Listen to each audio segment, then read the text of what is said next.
the pride of the Zerathi.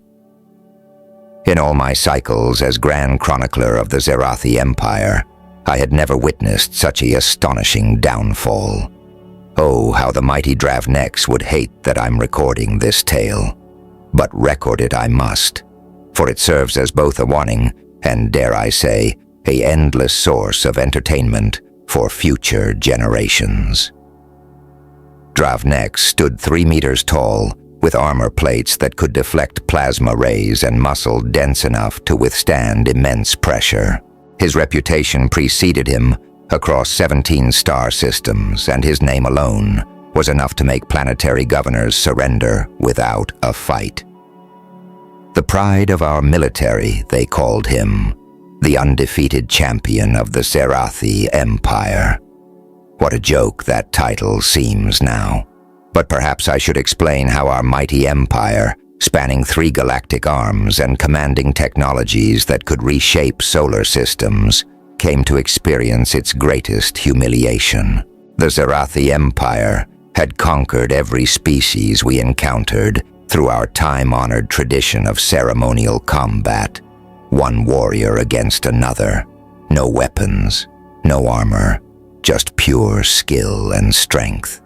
In 10,000 years, we had never lost a single match. Why would we? Our warriors trained from birth underwent genetic enhancements and possessed natural advantages that made them living weapons. Forearms, reinforced skeletal structure, redundant organs, and reflexes quick enough to dodge energy weapons. We were the apex predators of the known galaxy.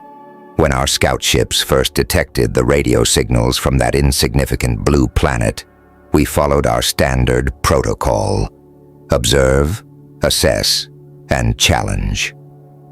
The inhabitants, calling themselves humans, seemed almost laughably rudimentary.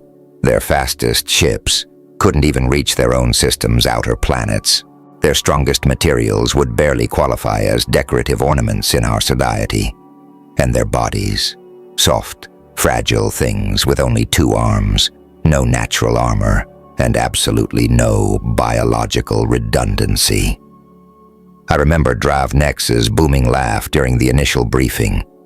These creatures evolved on a world with such weak gravity that they would shatter like glass under their own weight on any respectable planet, he said, mandibles clicking in amusement.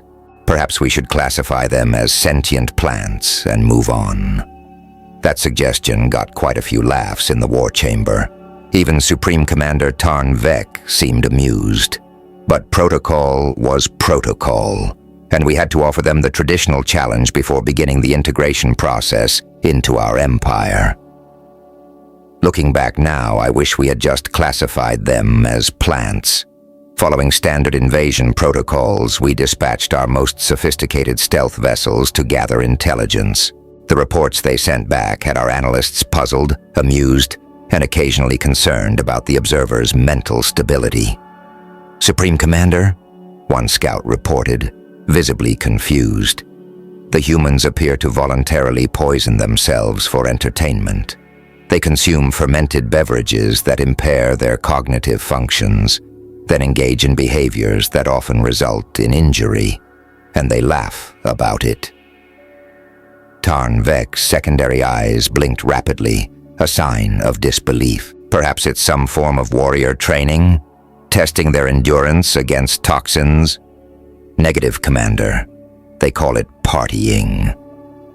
Our military intelligence team spent 3 local months observing human combat practices. Their findings were, to put it mildly, perplexing. These creatures had developed thousands of different fighting styles